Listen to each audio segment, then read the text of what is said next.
जब पेट बड़ा होता है तो हमेशा यही क्वेश्चन सामने आता है, ये तोंद निकल गई है या पेट में ब्लोटिंग हो गई है। दोनों के मैनेजमेंट अलग हैं, दोनों के काजेज अलग हैं एंड दोनों को अवॉइड करने के तरीके अलग हैं। इनके बारे में बात करूंगा मैं आप। नाउ बेली फैट जो है ना हमेशा कॉमन प्रॉब्लम है या तोंद कॉमन प्रॉब्लम है। पर्टिकुलरली जो हमारा साउथ एशियन कंट्रीज हैं इसमें तोंद बड़ी कॉमन प्रॉब्लम है। आपने देखा होगा कि एक पर्टिकुलर एज ग्रुप के बाद ऑलमोस्ट 90% लोगों के एक तोंद निकल आती है। समहाउ ये कुछ जेनेटिक है, बट तोंद जो है ना बेसिकली फैट डिपॉजिशन के चलते आती है ना। उसके सबसे पहले कारण को ध्यान से देखिए कि तोंद आपको क्यों निकलती है।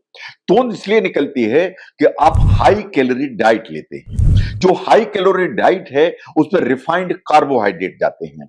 आप व्हाइट राइस खाते हैं, आप शुगर खाते हैं, आप मिठाइयां खाते हैं, आप फ्राइड फूड्स ज्यादा खाते हैं, आप समोसे खाते हैं, पकौड़ियां खाते हैं, आलू बंडे खाते हैं, आप शुगरी ड्रिंक पीते हैं, आप रोज कोल्ड ड्रिंक पीते हैं और इस तरह की चीजें इस्तेमाल करते हैं। तो जो हाई कैलोरी डाइट्स हैं वो आपके बेली फैट को या तोंद को निकालने में नंबर 1 पर आते हैं। नंबर 2 पर आती है सीडेंटरी लाइफस्टाइल।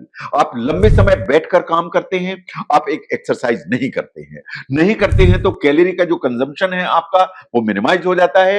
उसके चलते जो फूड आप ले रहे हैं वो धीरे धीरे फैट में कन्वर्ट होकर तोंद आपकी निकलती है। नंबर 3, आपका जो प्रोटीन इंटेक है वो कम है। अगर प्रोटीन इंटेक आपका कम होगा तो आपको हमेशा भूख ज्यादा लगेगी और हंगर ज्यादा लगेगी, तो आप ज्यादा खाएंगे और फैट का स्टोरेज ज्यादा होगा। यह है तीसरा रीजन। नंबर 4 पर आता है हार्मोनल इम्बैलेंस। जो महिलाएं हैं उनको सबसे ज्यादा डिपॉजिट होगा मीनोपाज के आसपास। जिन महिलाओं को पीसीओडी है उनको तोंद निकलने की संभावना ज्यादा होगी। जो थायराइड का इंबैलेंस है, पर्टिकुलरली हाइपोथायराइडिज्म है, उसमें हमेशा तोंद निकलने का खतरा बढ़ेगा। नंबर 5 पर आती है क्रॉनिक स्ट्रेस। अगर आपकी नींद डिस्टर्ब है इसका मतलब यह है कि आपकी बॉडी में कॉर्टिसोल का जो लेवल है वो ऊपर की तरफ जाएगा, और अगर कॉर्टिसोल का लेवल ऊपर की तरफ जाएगा तो फैट उस स्टोरेज को ये प्रमोट करेगा एंड पर्टिकुलरली वेस्ट के चारों तरफ करेगा, तो तोंद निकलेगी। इसके अलावा जो genetics and family eating habits हैं वो भी तोंद निकालने के लिए जिम्मेदार हैं। तो आपके सामने जैसे मैंने रखे ये 6 कारण हैं जो आपकी तोंद निकालने के लिए सबसे ज्यादा जिम्मेदार हैं। इनको आपको बिल्कुल गांठ बांध के समझने की जरूरत है। नाउ जैसी ब्लोटिंग है, जो बेली फैट है वो बहुत सारी हेल्थ की रिस्क लेके आता है। जो ब्लोटिंग है वो बहुत सारी हेल्थ रिस्क लेके नहीं आता, लेकिन अगर तोंद है तो बहुत सारे रिस्क खड़े हो जाते हैं। रिस्क खड़ा हो जाता है हार्ट डिजीज का, रिस्क खड़ा हो जाता है टाइप 2 डायबिटीज मेलाइटस का, रिस्क खड़ा हो जाता है फैटी लिवर डिजीज का, और रिस्क खड़ा हो जाता है हाई ब्लड प्रेशर का।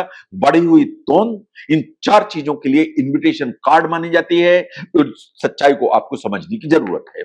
नो ऑन द कंट्रेरी, जब हम ब्लोटिंग की बात करते हैं या खाने से जो पेट फूल गया, ये बड़ी एक्सट्रीमली कॉमन प्रॉब्लम है। ये काफी अनकंफर्टेबल हो सकती है। ये क्यों होती है, कैसे हो सकती है? आपने जो खाया उसमें गैस प्रोड्यूसिंग फूड्स हैं, वो हमेशा पेट में गैस बनाएंगे, पेट फूलेगा। गैस प्रोड्यूसिंग फूड्स क्या होते हैं? जैसे आपने बीन्स खाई, आपने राजमा खाया, आपने लोबिया खाया, आपने ब्लैक बीन्स खाई, ये गैस प्रोड्यूसिंग वो फूड की कैटेगरी में आते हैं। ये गैस बनाएंगे, पेट ऐसा फूल जाएगा। आपने दालें खाई, उनने गैस बनाई, पेट फूल जाएगा। आपने ब्रोकली खाई, आपने कैबेज खाया, आपने कॉलीफ्लावर खाया, गैस बन जाएगी, पेट फूल जाएगा। आपने ज्यादा मात्रा में प्याज खाई, गैस बनेगी, पेट फूल जाएगा। तो जो गैस प्रोड्यूसिंग फूड हैं वो वास्तव में आपके पेट को ब्लोट कर सकते हैं, ब्लोटिंग कर सकते हैं। इस सच्चाई को आपको समझने की जरूरत है। नाउ नंबर 2 पर आते हैं डेयरी इंटॉलरेंस। अगर आपके इंटेस्टाइन में लैक्टोज इंटॉलरेंस है तो आपने ये चीजें खाई, दूध के प्रोडक्ट, उसमें लैक्टोज हैं तो गैस बनेगी, लूज मोशन हो सकते हैं, पेट फूल जाएगा। अगर आप बहुत तेज रफ्तार से खाना खाते हैं तो आप तेज खाते हैं तो खाते हैं, निगलते हैं, आप एयर भी स्वेलो करते हैं तो उसके चलते पेट गुब्बारे जैसा टाइट हो जाएगा, बलून हो जाएगा। That's number 3। नंबर 4, अगर आप फिजी ड्रिंक्स पीते हैं, इन द सेंस कि आप अल्कोहल में बियर पीते हैं, आप च्युइंग गम खाते हैं, या आप बहुत सारे कोल्ड ड्रिंक्स पीते हैं, इनमें सब में जो फिजी ड्रिंक होते हैं, इसके चलते आपका पेट फूलेगा, उसमें गैस बन जाएगी। अगर आपके अदरवाइज जो डाइट है उसमें साल्ट की मात्रा ज्यादा है तो इससे वाटर का रिटेंशन होता है, और उसके चलते पेट हमेशा फूलता है। तो ये 4 चीजें हैं, 5 चीजें हैं जो आपको समझनी चाहिए कि पेट अगर फूल रहा है तो देखिए आपने कोई गैस प्रोड्यूसिंग फूड तो नहीं खाया, डेयरी इंटॉलरेंस तो नहीं है, आप बहुत रफ्तार से तो नहीं खा रहे, कोई फिजी ड्रिंक उस तरह की चीज तो नहीं रहे और आपका साल्ट का इंटेक ज्यादा तो नहीं है। इसके अलावा जो महिलाएं अराउंड मेंस्ट्रुएशन, उनको पेट फूलने की समस्या हमेशा ज्यादा होती है।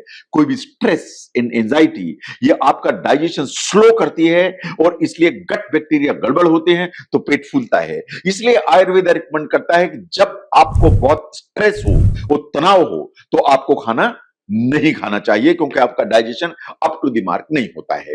ना अगर आपकी तोंद निकल रही है और आपका बेली फैट है तो उसको रिड्यूस करने के लिए बेसिकली आप क्या कर सकते हैं? कोई मैजिक फूड नहीं है, ऐसी कोई जो जादुई खाना नहीं है कि ये खाएं और तोंद गायब हो जाएगी। लेकिन आपको ध्यान रखने की जरूरत है कि आपके खाने में जो प्रोटीन है वो हर खाने में होना चाहिए। चाहे प्रोटीन में आप अंडा खाएं, चाहे प्रोटीन में आप मछली खाएं, चाहे आप प्रोटीन के लिए आप चिकन खाएं, चाहे आप सोयाबीन खाएं, दालें खाएं, ग्रीक योगर्ट ले, लेकिन एक्चुअली आप जब भी खाते हैं हर खाने में कुछ ना कुछ प्रोटीन जरूर होना चाहिए। ये आपको सेटाइटी देगा और अननेसेसरी ओवर ईटिंग से बचाएगा। That's number 1। नंबर 2, आपके खाने में होल ग्रेन्स इन फाइबर, इनकी मात्रा ठीक होनी चाहिए। यानी आपको ओट्स खाने चाहिए, आपको ब्राउन राइस खाना चाहिए, आपको क्विनोआ जैसी चीज खाना चाहिए एंड वेजिटेबल फ्रूट्स ठीक मात्रा में खाना चाहिए ताकि आपको फाइबर मिले। वो इंपॉर्टेंट है। जो हेल्दी फैट्स हैं उनको मॉडरेशन में लेने की जरूरत है। हेल्दी फैट कहां से मिलेंगे? आपको नट्स से मिलेंगे, आपको बादाम से मिलेंगे, आपको अखरोट से मिलेंगे, आपको सीड्स से मिलेंगे, यानी पंपकिन, सनफ्लावर सीड्स, इनसे आपको मिलेंगे। अगर एवोकेडो अवेलेबल है उससे मिलेंगे आपको। इन खाने में आपको ऑलिव ऑयल जरूर इस्तेमाल करना चाहिए जहां अवेलेबल है। तो जितने भी स्पाइसेस हैं वो आपके मेटाबॉलिज्म को बढ़ाती हैं, तो यहां जो बेली फैट जो डिपोजिशन है उसको मिनिमाइज करती हैं। चाहे वो अदरक हो यानी जिंजर, चाहे वो सिनेमन हो यानी दालचीनी, चाहे वो ब्लैक पेपर हो यानी काली मिर्च, एंड टर्मरिक यानी हल्दी। ये चारों चीजें ऐसी स्पाइसेस हैं जो आपके मेटाबॉलिज्म को इंप्रूव करती हैं एंड जो बेली फैट का जो डिपोजिशन है उसको मिनिमाइज करती हैं।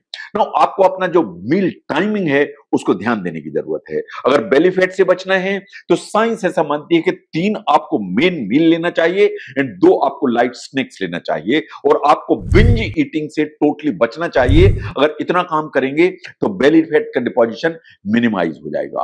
आपको जो एडेड शुगर है जैसे रिफाइंड कार्बोहाइड्रेट्स हैं, केक्स हैं, बिस्किट हैं, व्हाइट ब्रेड है, मिठाइयां हैं, गुलाब जामुन, जलेबी, इनको बिल्कुल दूर करना चाहिए, इनसे पूरी तरह से बचना चाहिए। नो अगर आपको ब्लोटिंग प्रॉब्लम कर रही है तो क्या करें? अगर ब्लोटिंग प्रॉब्लम कर रही है तो आप जिंजर इन पेपरमेंट टी इसको इस्तेमाल कर सकते हैं। ये डाइजेस्टिव ट्रैक्ट को रिलैक्स करती है एंड गैस को कम करती है। जो बनाना इन पोटेशियम रिच फ्रूट्स हैं उनको अगर आप खाएं तो आपका वास्तव में पफीनेस कम होगी, ब्लोटिंग कम हो जाएगी। जो प्रोबायोटिक फूड्स है जैसे योगर्ट, केफिर, किमची, सॉरक्रेट, ये वास्तव में आपका गट बैलेंस इंप्रूव करते हैं, इन ब्लोटिंग को कम करते हैं। कुकुम्बर, सेलरी, वाटरमेलन, ये वास्तव में नेचुरल डायूरेटिक का काम करते हैं, आपके एक्सेस फ्लूइड को बाहर कर देते हैं, इन जो ब्लोटिंग है उसको कम करते हैं। जो इजी डाइजेस्टिव मील आपको लेने की जरूरत है, स्टीम्ड वेजिटेबल्स, राइस, सूप्स, खिचड़ी, ये आपको हेल्प करते हैं। In plenty of water so that आपकी इंटेस्टाइन मूव रहे एंड उसमें कुछ भी कॉन्स्टिपेशन डेवलप ना होने पाए। तो अगर आप ध्यान से देखें कि जो belly food and belly fat and bloating, ये बिल्कुल दोनों अलग अलग हैं, दोनों के कारण बिल्कुल अलग अलग हैं, दोनों से बचने के तरीके बिल्कुल अलग अलग हैं और दोनों का मैनेजमेंट बिल्कुल अलग है। जो ब्लोटिंग है वो प्रॉब्लम बिल्कुल टेम्परेरी है, सवेरे हुई शाम को खत्म हो गई, लेकिन बेली फैट कांस्टेंट प्रॉब्लम है जो आपको केयरफुली ठीक करने की जरूरत है। इसलिए कि बहुत सारी जो ना प्रॉब्लम्स हैं वो बेली फैट या तोंद के चलते आती हैं और इसके लिए diet and lifestyle and addressing the root cause is very important. तो बेली फैट क्यों डिपॉजिट होता है, बेली फैट को कैसे करेक्ट करें या तोंद से कैसे बचें, और ब्लोटिंग क्यों होती है और उससे कैसे बचें, इन दोनों एस्पेक्ट्स को समझने में इस वीडियो ने आपको हेल्प की, जरूर शेयर करें। मैं doctor V K Mishra from gastro liver hospital, Swaroop Nagar, Kanpur. Thank you very much.